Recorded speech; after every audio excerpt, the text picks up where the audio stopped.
অদৃশ্য এক শক্তি তাদেরকে ধাক্কাতে শুরু করবে। ফাতাতুনা আফওয়াজা, তখন মানুষগুলো আবার 3 দলে বিভক্ত হবে।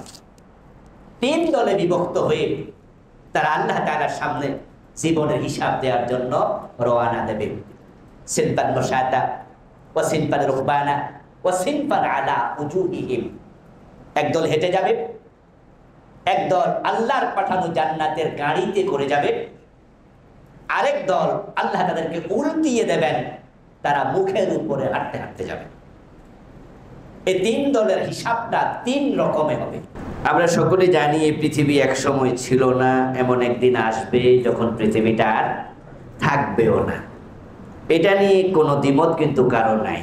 যারা নাস্তিক তারাও বলে যে হ্যাঁ, এটা এক সময় থাকবে না, এবং এটার শুরু ছিল বিগ ব্যাং থিওরির মাধ্যমে। বিজ্ঞানীরা বলেছে যে হ্যাঁ, এটার শুরু ছিল বিশাল মহাকর্ষ, মহা আওয়াজের মাধ্যমে পৃথিবীর সৃষ্টি হয়েছে। আবার পৃথিবী ধ্বংস হয়ে যাবে। মাঝে মাঝে নাসার বিজ্ঞানীরাই বলে যে অমুক সময় সৌরঝড় হওয়ার সম্ভাবনা আছে। মাঝে মাঝে কিছু খবর দেয় যে পৃথিবীর সাথে অমুক উপগ্রহের ধাক্কা লাগবে। আবার কখনো কখনো মানুষ তো বলেই বসে বাংলাদেশে যে আগামী মাসে মনে কিয়ামত আসতেছে। কিয়ামত নিয়ে আলোচনা এটা সবার মাঝে আছে, আস্তিক নাস্তিক সবার মাঝে। এখন এই কিয়ামতটা কি আসলে? এটা হলো আল্লাহর সামনে উপস্থিত হওয়ার একটি মহা ঘটনা। তো কিয়ামতকে পবিত্র কোরআন মাজিদে অনেকগুলো শব্দেই বলা হয়েছে। তার মাঝে একটা আস-সাআহ, স্থান সময় নির্ধারণ করা, মুহূর্ত। এই যে আল্লাহর সামনে হাজির হওয়া, উপস্থিত হওয়া, এটাই হলো কিয়ামতের মূল কথা। মানে আপনাকে আমাকে আল্লাহর কাছে যেতে হবে, আর যেতে হওয়ার যে আনুষ্ঠানিকতা, ওটার নাম কিয়ামত। কারণ আমরা যারা যাব, যারা অলরেডি গেছেন আল্লাহর সামনে, কিছু লোক তো চলে গেল, আমরা রাস্তায় আছি, কিছু আসবে যাবে, কিন্তু একদিন আসবে যারা এসেছে, যারা আছে, যারা আসবে, সবাই একসাথে আল্লাহর সামনে দাঁড়াবে। এটা হলো মূল আনুষ্ঠানিকতা, এটাই কিয়ামত। আল্লাহ তাআলা বড় দয়া করে ভালোবেসে পৃথিবীটাকে সৃষ্টি করেছেন মানুষের বসবাসের উপযোগী করে। এই জন্য আপনি দেখবেন যে পৃথিবী ভরাই শুধু নিয়ামত।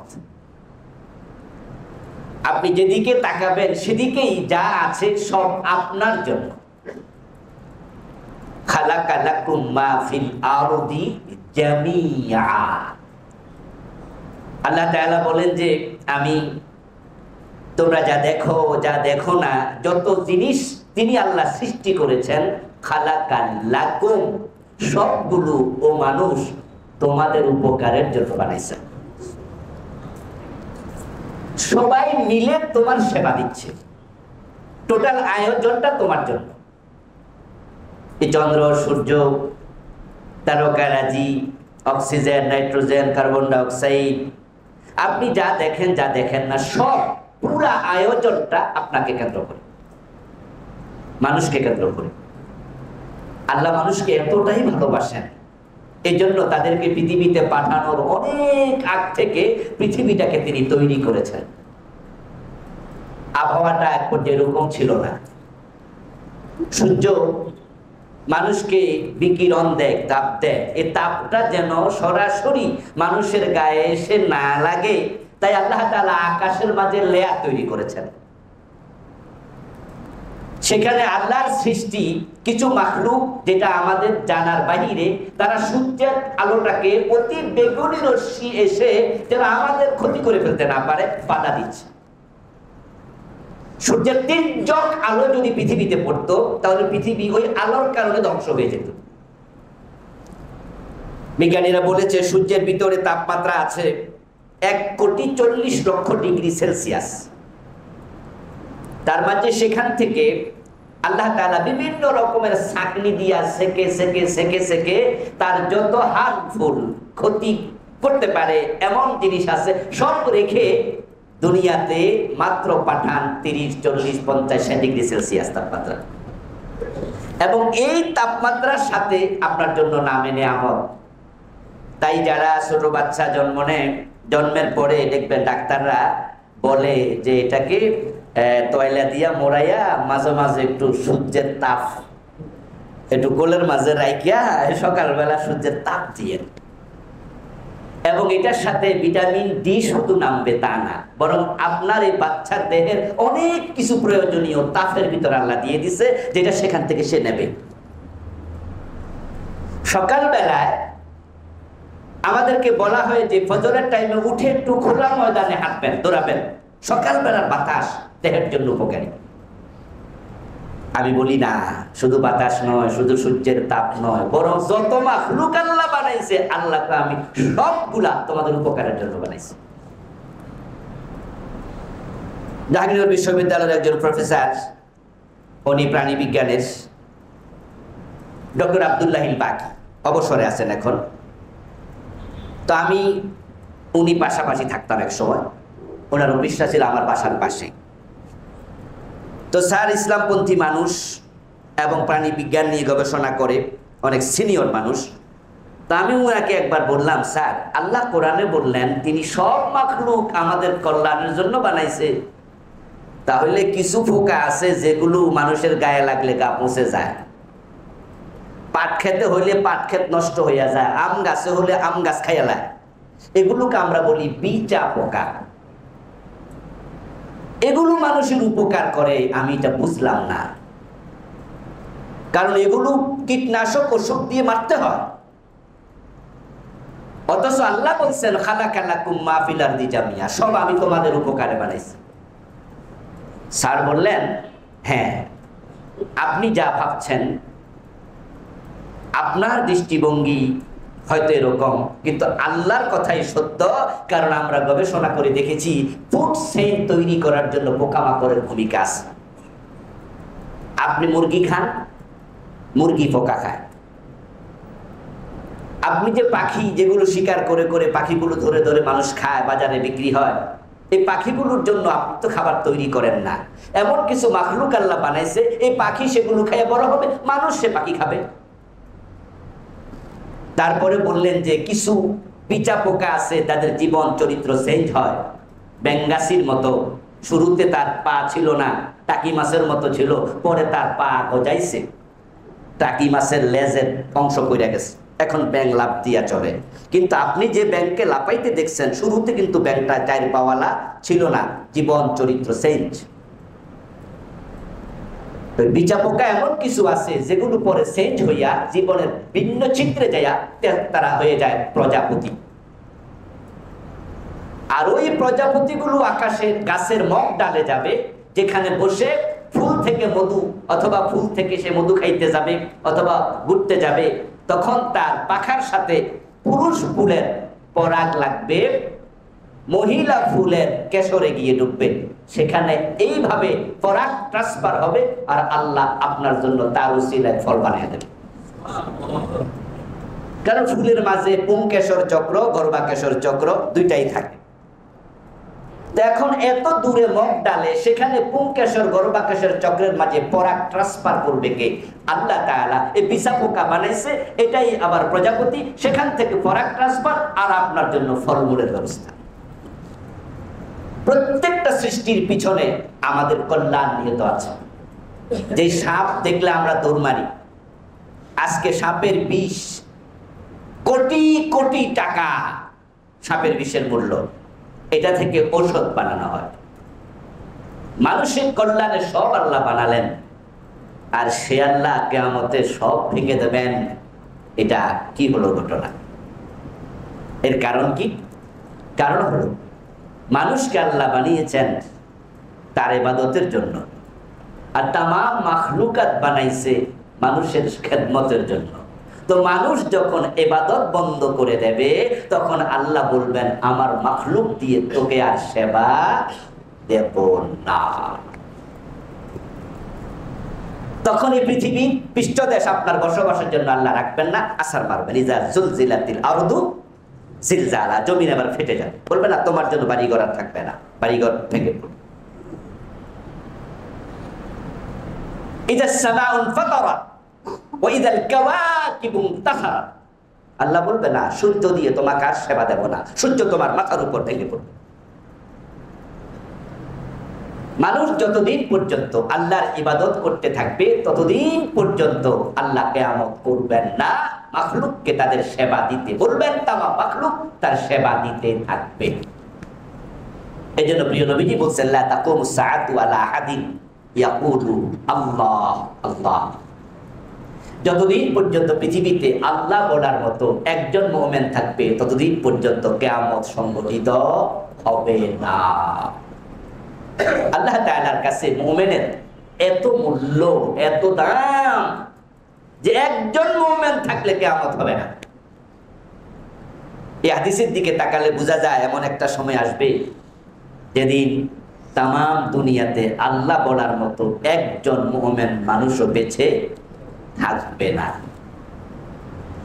আর যখন পৃথিবী মুমিন শূন্য হবে তখন ইসরাফিল আলাইহিস সালাম নামক একজন ফেরেশতা আল্লাহ যাকে বানানোর পর তার মুখের মাঝে একটি শিঙ্গা দিয়ে বলে রেখেছেন অপেক্ষায় থাকো, আমি যখন অর্ডার করব তুমি শিঙ্গায় ফু দেবে। ইযা নুফিখা ফিস-সূর ফাসআকা মান ফিস-সামাওয়াতি ওয়া মান ফিল-আরদ, শিঙ্গা যখন সে ফু দেবে আল্লাহর অর্ডারে তখনই মহানাদ হবে, বিশাল আওয়াজ, এমন আওয়াজ হবে যে আওয়াজের কারণে তামাম পৃথিবীর কোনো মাখলুক আর বেঁচে থাকবে না। আর এটা আল্লাহ তখনই বলবেন যখন দেখবেন তামাম পৃথিবীতে একজন মুমিনও নাই। তাহলে আজকের পৃথিবী যে টিকে আছে কাদের ওসিলা? নিঃসন্দেহে মুমিনদের ওসিলা। কিন্তু মানুষগুলো বড় অকৃতজ্ঞ। আজকের আমেরিকা তামাম দুনিয়া চালাচ্ছে। আচ্ছা, দুনিয়ায় যদি না থাকতো আমেরিকার খবরদারি কাদের উপরে থাকতো?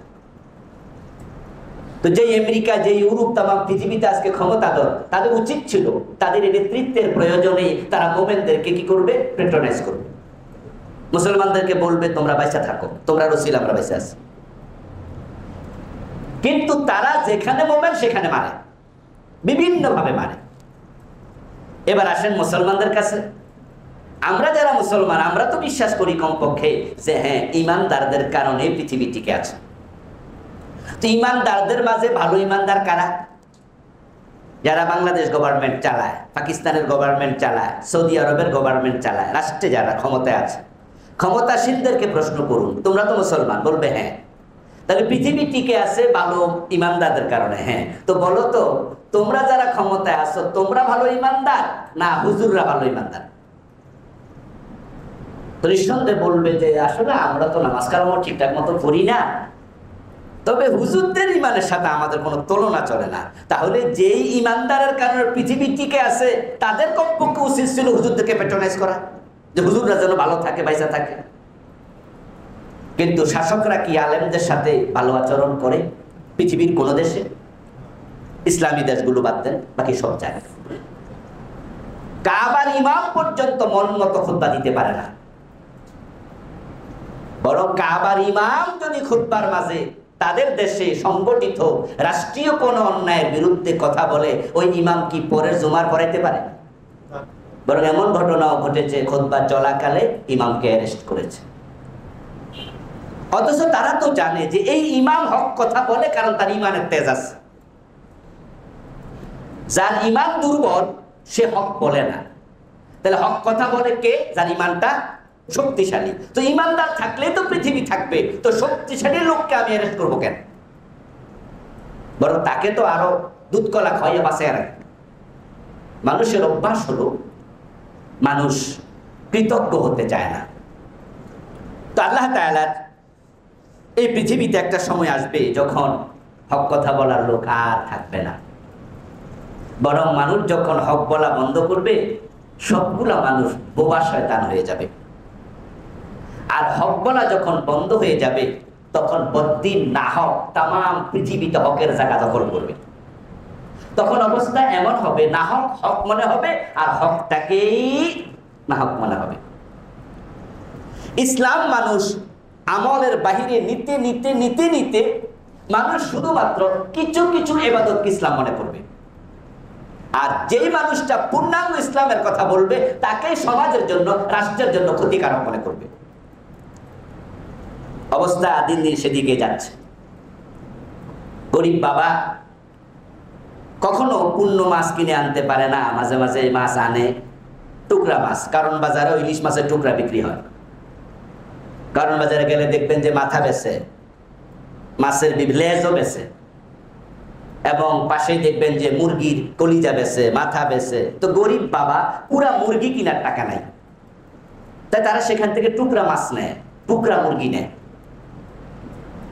এরকম করে করে বাচ্চারা টুকরা মাছ দেখতে দেখতে অভ্যস্ত হয়ে গেছে। তো বাচ্চাদের ভিতরে বদ্ধমূল ধারণা হয়েছে মাছ মনে হয় এরকমই হয়। কোনো একদিন একটু টাকা পয়সা হয়েছে, তা আজকে ভাবলো আজকে একটা পুরা মাছ নেই। ওই গরিব বাবা যখন পুরা মাছ বাসায় নিছে, বাচ্চারা দেখা ভয় পাইতেছে, এইটা আবার কি জিনিস? বাপে কয়টা মাছ, ওদের আগের গুলা কি? এখন বাচ্চাদেরকে বুঝানো কষ্ট হচ্ছে যে এইটাই মাছ। হুজুররা যখন হক কথা বলা বন্ধ করবে তখন হকের বাহক আর থাকবে না।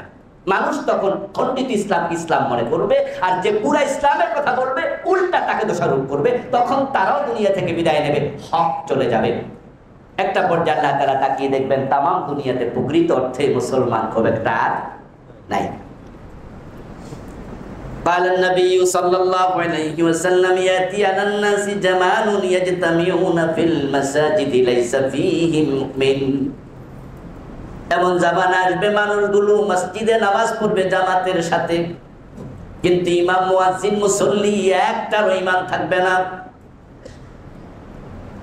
ইমামও বোবা শয়তান, মুয়াজ্জিনও বোবা শয়তান, আর মুসল্লি সব বোবা শয়তান। ইসলামের কিছু মানে কিছু মানে না। চোখের সামনে দেখে কুফর, শিরক, হারাম, বিদআত, কইলে যদি চাকরি চলে যায় অমুকেন চাকরি টিকাও, ব্যবসা টিকাও, নিজের সুবিধা টিকাও। সবাই যখন এইমুখী হবে ঈমান আর টিকবে না। আর প্রকৃত ঈমানওয়ালা মানুষ খুব কম থাকবে।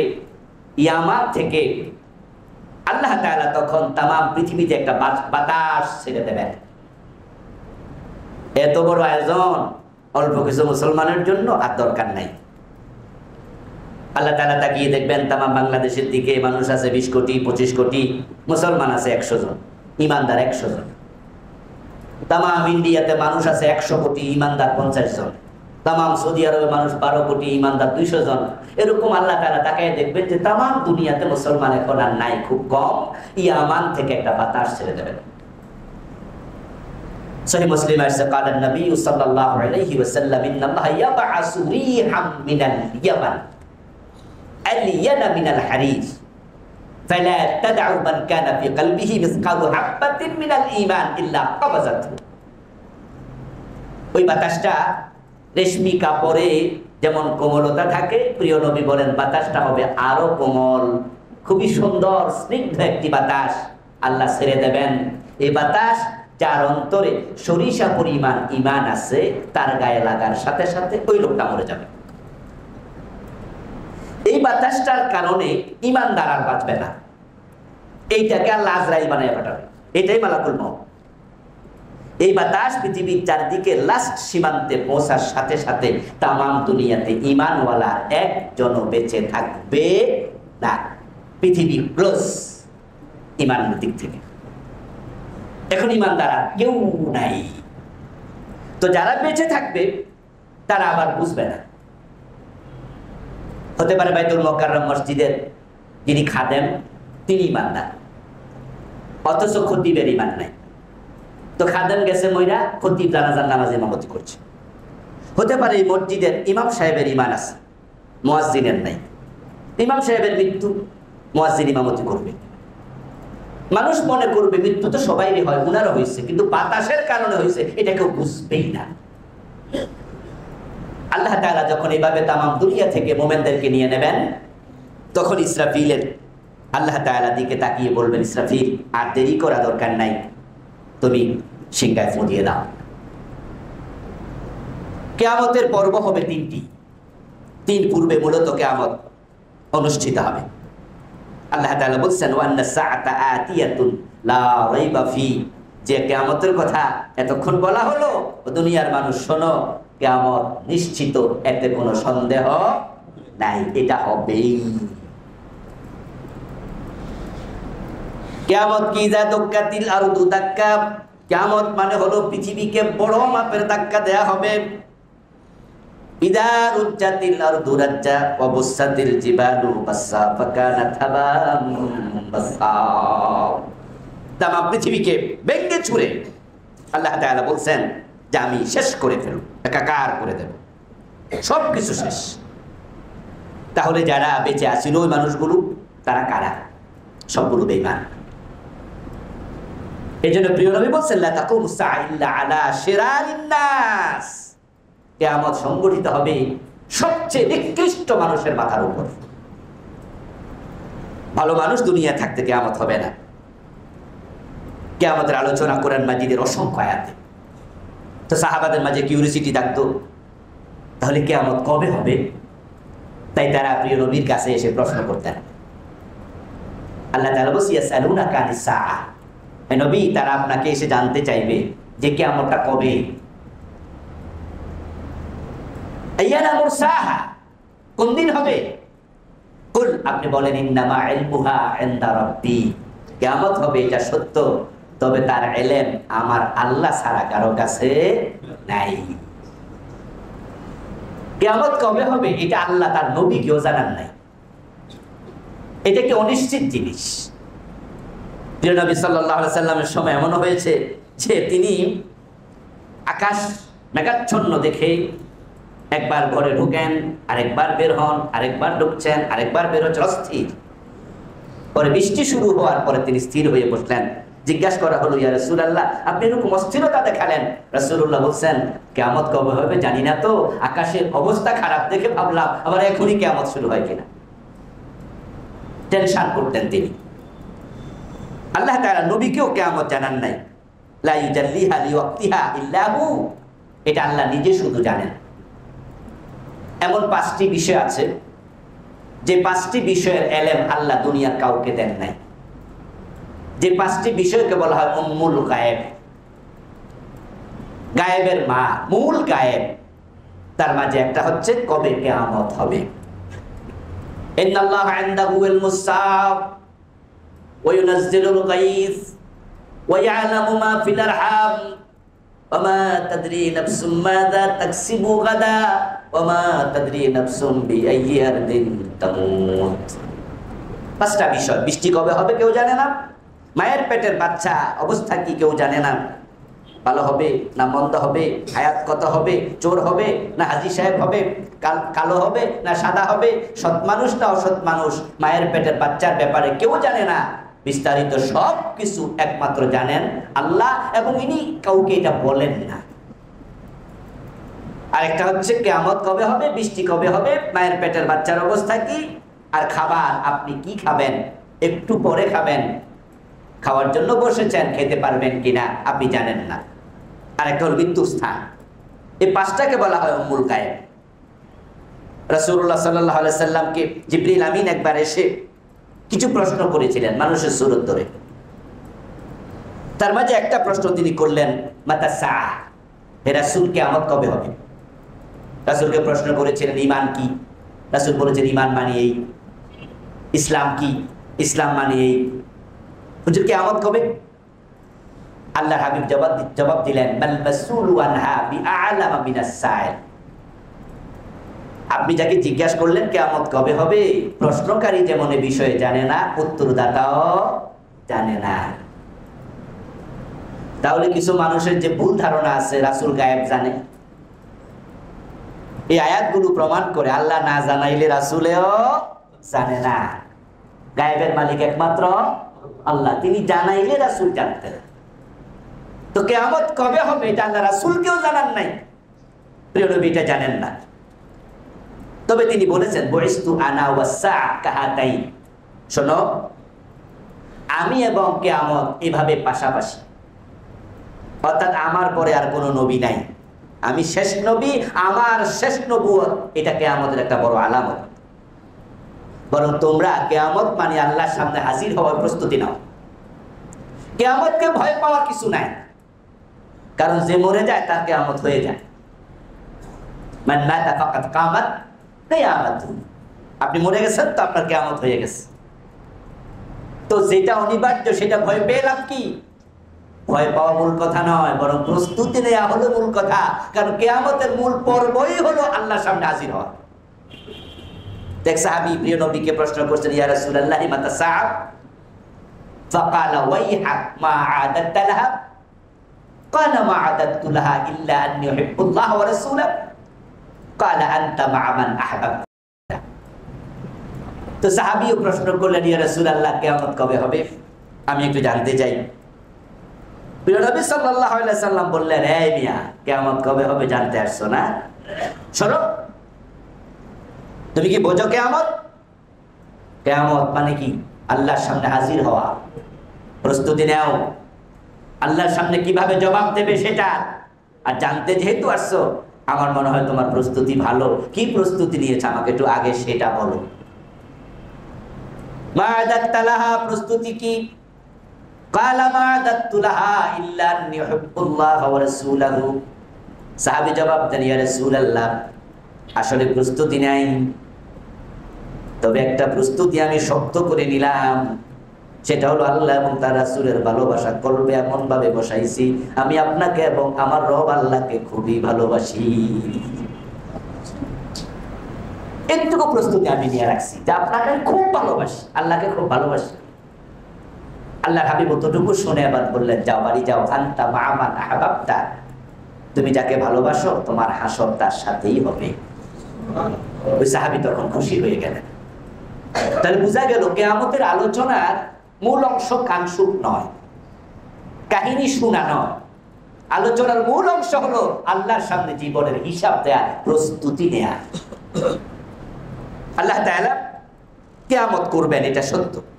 রাসূল বললেন হয়ে যাবে তাড়াতাড়ি, ইকতারাবাতিস সাআ। কোরআনে আল্লাহ বলে কিয়ামত ঘনায় গেছে। রাসূলুল্লাহ আমি আর কিয়ামত পাশাপাশি। অথচ রাসূল এই হাদিসগুলো যখন বলেছেন তখন কিয়ামত হয়নি, এর মাঝখানে 1400 বছরেও হয়নি। তাহলে আপনি কি বলবেন হাদিসগুলো মিথ্যা? তো কিয়ামত যদি এত কাছাকাছি হয়, হয়ে যাবে যে কোনো দিন, তাহলে 1400 বছর তো চলে গেল। তার উত্তর কি? তার উত্তর হচ্ছে কোরআনের আরেকটি আয়াত, ইন্না ইয়াওমান ইনদা রাব্বিকা কাআলফি সানাতিন মিম্মা তাউদ্দুন। কিয়ামত ঘনিয়ে গেছে, তবে 1400 বছর চলে গেল। ঘনাইলে কেমনে গেল? উত্তর হলো আল্লাহর কাছে একদিন তোমাদের গণনায় 1000 বছর। ইন্না ইয়াওমান ইনদা রাব্বিকা কাআলফি সানাতিন মিম্মা তাউদ্দুন। আল্লাহ যদি একদিন বলে তোমাদের গণনায় 1000 বছর লম্বা।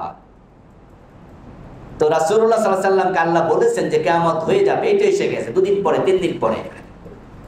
তাহলে আল্লাহর একদিন হলে 1000 বছর গেল, এখন 1400 বছরে 1.5 দিন মাত্র গেল। তাহলে খুব বেশি দিন কিন্তু যায়নি। এই জন্য কিয়ামত ঘনায় গেছে এই কথার অর্থ এই নয় যে হাদিসগুলো ভুল।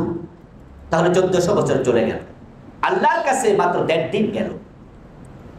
এখন যখন কিয়ামতটা হবে, তখন কিয়ামত হওয়ার 1 সেকেন্ড আগেও দুনিয়ার কেউ বুঝতেই পারবে না যে আজকে কিয়ামত হবে। যেমন মরার আগে মানুষ বুঝে না, যে মরে যাবে সে জানে না। গাড়ি অ্যাক্সিডেন্ট করে মরে। ইরানের প্রেসিডেন্ট রাইসি গত পরশুদিন বা তার আগের দিন তিনি তার দেশের স্বরাষ্ট্রমন্ত্রী সহ মরে গেলেন। ঘর থেকে যখন বের হয়েছেন তখন কি ভাবছেন যে আজকে আর ফিরবেন না? কিয়ামতের একটু একটু আগেও মানুষ কিছু বুঝবে না। আল্লাহ তাআলা কোরআন মাজিদে বলছেন, হাত্তা ইযা জাআতহুমুস সাআতু বাগতাতান, মানুষের কাছে কিয়ামতটা আসবে হঠাৎ করে। কেমন হঠাৎ? অন্য আয়াতে আল্লাহ তাআলা বলছেন সূরা ইয়াসিনে, মা ইয়ানজুরুনা ইল্লা সাইহাতান ওয়াহিদাতান তাখুযুহুম ওয়া হুম ইয়াখসিমুন। কিয়ামত যখন হবে হঠাৎ একটা আওয়াজ হবে, ওই আওয়াজটাতে সব শেষ। আর তখন দুনিয়ার মানুষগুলো প্রত্যেকে নিজের কাজে ব্যস্ত থাকবে। যে ব্যক্তি ব্যবসায়ী ওজন করতে থাকবে মাল, নেয়ার জন্য ক্রেতা দাঁড়ায়া থাকবে, মাল ওজন করে আর শেষ করতে পারবে না, কিয়ামত শুরু হয়ে গেল। প্রিয় নবীজি বলছেন, দুধ দহন করার জন্য দুধওয়ালা বালতি হাতে নিয়ে গরুর ওলানের মাঝে হাত দিয়া টান মারবে, আর ঘরে ফিরতে পারবে না। রাসূলুল্লাহ বলছেন, খাওয়ার জন্য গ্লাস হাতে নেবে, মুখে আর তোলার সময় পাবে না। প্রত্যেক মানুষ অন্য দিনের মতো কাজে কর্মে ব্যস্ত। এর মাঝে ইসরাফিলের সিঙ্গার ফুৎকার, কিয়ামত শুরু হবে। ফালা ইস্তাতিউনা তাওসিয়াতান ওয়ালা ইলা আহলিহিম ইয়ারজিউন। কথা বলতেছিল, মুখের কথাটা শেষ করতে পারবে না, কোন মানুষ তার পরিবারের কাছে আর কোনোদিন ফিরে যাবে না। ঠিক যে যেখানে আছে এখানেই শেষ। এবং সেটা হঠাৎ করে হবে। হতে কতক্ষণ লাগবে? আল্লাহ তাআলা বলছেন, চোখের পলক পড়তে যতক্ষণ লাগে। এই যে আমরা চোখ টিপি না, চোখের পলক ফেলি, আমরা টেরি পাই না, চোখের পলক আমরা ফেলতেছি। এবং সেটা ফেলতে সময় লাগে মাইক্রোসেকেন্ড। 60 সেকেন্ডে 1 সেকেন্ড, 60 মাইক্রোসেকেন্ডে 1 সেকেন্ড, 60 সেকেন্ডে 1 মিনিট, 60 মাইক্রোসেকেন্ড 1 সেকেন্ড হয়, নুনু সেকেন্ড বলে। দেখবেন যে মোবাইলে টিপ দিলে দেখবেন তাড়াতাড়ি হচ্ছে, তারপর 1 সেকেন্ড। আল্লাহ বলছে, কাল্লামহিল বাসার আও হুয়া আকরাব। ওই মাইক্রোসেকেন্ড অথবা তার চেয়ে আরো কম। মানে আল্লাহর ক্ষমতা কত বেশি, যে তামাম মালাকুত জাবারুত সৌরজগৎ তামাম কিছুকে আল্লাহ বলে আমি ধ্বংস করব, মাইক্রোসেকেন্ডও লাগবে না। তোমার চোখের ফলক ফেলতে যা লাগে এর চেয়ে আরো কম সামান্য সময় লাগবে। এই সময়টায় ইসরাফিল আলাইহিস সালামের সিঙ্গার ফুৎকার, ওয়ানুফিখা ফিস সূর, যালিকা ইয়াউমুল ঈদ। আল্লাহ তাআলা ইসরাফিল আলাইহিস সালামকে মুখে সিঙ্গা দিয়ে ওয়েটিং এ রাখছেন। তিনি বলবেন যে হ্যাঁ তুমি ফু দাও, আর সে ফু দেবে। রাসূল বলছেন, সেদিনটি হবে ইয়াউমুল জুমআ, লা তাকুমুস সাআতু ইল্লা ইয়াউমাল জুমআ। কিয়ামত যেদিন হবে সেদিন থাকবে জুমাবার, যেটাকে আমরা শুক্রবার বলছি। হাদিসে পাওয়া যায় সে সময়টা হবে আসরের নামাজের পর থেকে মাগরিবের আগে। ওই সময় কিয়ামত অনুষ্ঠিত হবে। প্রথম পর্বের নাম জালজালা, যেটাকে বলা হয় নাফকাতুল ফাজঈ। দ্বিতীয় পর্বের নাম নাফকাতুস সাউক। তৃতীয় পর্বের নাম নাফকাতুল কিয়াম। আল্লাহ তাআলা প্রথমে ইসরাফিলকে যখন বলবেন ফু দাও, ইসরাফিল আলাইহিস সালাম ফু দেবেন, ইযা জুলজিলাতিল আরদু জিলজালাহা। তামাম পৃথিবী এতটা জোরে প্রকম্পিত হবে যে ওয়া খারাজাতিল আরদু আসফালাহা। ওই প্রকম্পনের কারণে পৃথিবীর পেটের ভিতরে যত খনিজ পদার্থ আছে সবগুলো মানুষ খেলে যেমন বমি করলে পেটের ভিতরের বিষয় বেরিয়ে যায়, পৃথিবীর ধাক্কার কারণে যত আছে পেটের ভিতরে খনিজ পদার্থ সব বেরিয়ে যায়। যা পৃথিবী বমি করে দেবে। মানুষ নিজের চোখে স্বর্ণের খনি, রৌপ্যের খনি, তামার খনি, গ্যাসের খনি যা আছে নিজের চোখে দেখবে। কিন্তু সেদিন এগুলোর প্রতি মানুষের সামান্য আকর্ষণ আর থাকবে না, কারণ পৃথিবীটা এমন ভাবে প্রকম্পিত হবে, লা ইয়াসআলু হামিমুন হামিমা। পাশে দাঁড়িয়ে আছে আপনজন বন্ধু, হামিম মানে ইন্টিমেট ফ্রেন্ড, অন্তরঙ্গ বন্ধু। আল্লাহ তাআলা আল্লাহ রাসূল আল্লাহ তাআলা বলেন কোরআনের আয়াত, লা ইয়াসআলু হামিমুন হামিমা। অবস্থায় তো বেগতিক হবে সবাই, কাল ফারাশিল মাকফুস। বিক্ষিপ্ত পতঙ্গ যেমন দৌড়াতে থাকে, লাইট দেখলে মাঝে মাঝে দেখবেন যে কিছু পোকা আছে, উই পোকা যেগুলো পাখা গজায়, এগুলো দেখবেন যে লাইট দেখলে কিভাবে লাইটের মাঝে দৌড় মারে। কাল ফারাশিল মাকফুস। আল্লাহ বলছেন এমন ধাক্কা মারবো, যত মানুষ থাকবে সব মানুষ পতঙ্গের মতো দৌড়াবে, কেউ কাউকে কোনো প্রশ্ন করবে না। ভয়ে মানুষ অস্থির হয়ে যাবে। অবস্থা এতটাই বেগতিক হবে, মানুষগুলো নিজের চোখে দেখবে তাম পৃথিবীর মহাকম্প, নাযালজালাতাস সাআতি শাইউন আযীম। ইয়াওমা তারাউনাহা তাযহালু কুল্লু মুরদিআতিন আম্মা আরদাআত ওয়া তাদউ কুল্লু যাতি হামলিন হামলাহা ওয়া তারান নাসা সুকারা ওয়া মা হুম বিসুকারা ওয়ালাকিন্না আযাবাল্লাহি শাদীদ। আল্লাহ তাআলা বলেন, ও নবী, আমি যে ধাক্কা মারব পৃথিবীকে, কিয়ামতের ধাক্কাটা বড়ই ভয়াবহ। কিয়ামতের ধাক্কা বড়ই ভয়াবহ। আল্লাহ যদি ভয়াবহ বলে তাহলে সে ধাক্কা কেমন হবে? মাঝে মাঝে আল্লাহ পৃথিবীকে ধাক্কা মারে, যেটাকে আমরা বলি ভূমিকম্প। এই ভূমিকম্পের মাত্রা আজ পর্যন্ত পৃথিবীতে 9-এর উপরে খুব একটা ওঠেনি। আল্লাহ যখন 100 মাত্রায় মারবে তখন কি হবে? ইন্না জালজালাতাস সাআতি শাইউন আযীম। হে নবী, যত মানুষ পশু ওই ধাক্কার সময় পেটে বাচ্চা ধারণ করে থাকবে, বাঘের পেটে বাচ্চা হয়, হাতির পেটে হয়, মানুষের পেটে হয়। আল্লাহ তাআলা বলছেন, সবগুলো গর্ভবতী মায়ের পেটের বাচ্চা ওই ধাক্কার সাথে সাথে লজ্জাস্থান দিয়ে বেরিয়ে যাবে। তাদউ কুল্লু যাতি হামলিন হামলাহা, কোন প্রাণীর পেটে আর বাচ্চা থাকবে না। আচ্ছা, কি পরিমাণ আছাড় মারলে পেটের বাচ্চা পড়ে? তাদহাদু কুল্লু মুরদিআতিন আম্মা আরদাআত। এবং যত মা বাচ্চাকে দুধ খাওয়াতো, দুধের বাচ্চার কথা বলার কারণ আছে, কারণ মায়ের সাথে বাচ্চার সম্পর্ক বয়স বাড়ার সাথে সাথে কমতে থাকে।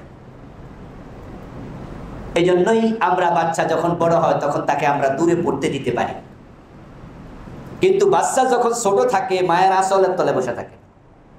আর যখন বাচ্চা দুধের শিশু থাকে তখন মাও কিন্তু তাকে দূরে রেখে থাকে না, রাতের বেলায় ঘুমাইলো একটা হাত পিঠের উপর দিয়া ঘুমায়। বাচ্চার সাথে দুধ খাওয়া অবস্থা মায়ের সম্পর্ক থাকে গভীর। আল্লাহ বলছেন, কিয়ামতের ধাক্কার সাথে সাথে দুনিয়ার যত মা বাচ্চাকে দুধ খাওয়াইতো, কোন মা বাচ্চার নামটাই মনে থাকবে না। তাদহালু কুল্লু মুরদিআতিন আম্মা আরদাআত। কোন মায়ের যে কোলে বাচ্চা দুধ খেত, মাদের এটা মনেই থাকবে না। ওয়া তারান নাসা সুকারা। ও নবী, যদি আপনি তখন বেঁচে থাকেন, যদিও রাসূল থাকবেন না, আল্লাহ বুঝালেন, আপনি দেখবেন সবগুলো মানুষ মদ খাইয়া মাতাল যেমন মাতলামি করে, সবাই মাতলামি শুরু করে দেবে। সবাই শুধু বলবে ওয়াকালাল ইনসানু মা লাহা মা লাহা মা লাহা। মানুষ বলবে, কি হলো কি হলো কি হলো। সবাই মাতালের মতো মাতলামি করবে, কেউ কারো কথার জবাব দেবে না। কাইফা তাত্তাকুনা ইন কাফারতুম ইয়াওমান ইয়াজআলুল বিলদানা শিবা। অন্য আয়াতে আল্লাহ বলেন, ও নবী, সেই দিবসকে মানুষ কেমনে অস্বীকার করে, যেই দিবসের ধাক্কার কারণে যত বাচ্চা থাকবে জীবিত, ছোট ছোট সবগুলো বাচ্চার মাথার চুল পেকে তারা বুড়া হয়ে যাবে। ইয়াউমা ইয়াজআলুল বিলদানা শিবা। বিলদান শব্দটি ওয়ালাদুল শব্দের বহুবচন। ওয়ালাদ বলা হয় যে বাচ্চা এখনো নাবালেগ, বালেগ হলে তাকে বলে শাব, বুড়া হলে বলে শাইবা। তো যে সমস্ত বাচ্চা এখনো নাবালেগ তাদেরকে ওয়ালাদ সবই বলে। আল্লাহ বলছেন, যত বাচ্চা থাকবে যাদের বয়স 8, 9, 10, 11 এরকম নাবালেগ, ওই দিনের ধাক্কাতে সবার মাথা চুল পেকে যাবে, সবাই বুড়া হয়ে যাবে। সেই ধাক্কাটা কতটা জঘন্য ভয়াবহ হবে আল্লাহ ভালো জানেন। আমরা পৃথিবীতে যাবৎকালে ছোট্ট ছোট্ট ভূমিকম্পে যে পরিমাণ ধ্বংস হয়েছে তার ছোট্ট একটি চিত্র আমি আমার এই বইতে এনেছি। 1556 সালের 23 জানুয়ারিতে মাত্র 8 মাত্রার ভূমিকম্পে চীনের শানসি এবং তার আশেপাশে 8 লাখের বেশি মানুষ মারা গেছে। 8 মাত্রা। 1755 সালে পর্তুগালের রাজধানী লিসবনে 8.7 মাত্রার ভূমিকম্পে শহরটির অর্ধেকের মতো মানুষ মরে গেছে একসাথে। 1950 সালে 15ই আগস্ট ভারতের আসাম এবং চীনের তিব্বতে 8.6 মাত্রার ভূমিকম্পে 70টি গ্রাম একসাথে মাটির নিচে চলে গেছে, মাত্র 8.5 মাত্রায়। 2004-এ ইন্দোনেশিয়ার সুমাত্রা দ্বীপের সমুদ্র গর্ভের 30 কিলোমিটার নিচে 9.3 মাত্রার ভূমিকম্পে 2,30,000 মানুষ মরে গেছে। 2004-এ সে ভূমিকম্প বাংলাদেশের লোক টের পেয়েছে, পুকুরের পানি কিছুটা উপরে উঠে গেছে। ভারত এফেক্টেড হয়েছে, শ্রীলঙ্কা এফেক্টেড হয়েছে, পৃথিবীর প্রায় 14টি দেশ ওই 9 মাত্রার ভূমিকম্পে আক্রান্ত হয়েছে। সুনামির জলোচ্ছ্বাস 30 মিটার পর্যন্ত পানি সাগর থেকে উপরে উঠে গিয়েছিল। যদি 9 মাত্রার ভূমিকম্পেই হয়, 100 মাত্রায় দিলে কি হবে? হাতের গ্লাস নিয়ে শক্তিশালী পুরুষ যদি ঘরের পাকা মেঝেতে গ্লাস নিক্ষেপ করে, এটা এক মুহূর্তে যেমন চূর্ণ বিচূর্ণ হয়ে যায়, কিয়ামতের ধাক্কা হবে আরো অনেক গুণ বেশি ভয়াবহ। এরকম চলতে থাকবে অনেকক্ষণ পর্যন্ত। এরপর ইসরাফিল আলাইহিস সালামকে আল্লাহ বলবেন, সিংহায় ফু দাও। তিনি আরেকটি ফু দেবেন, এটার নাম নাফকাতুস সাক।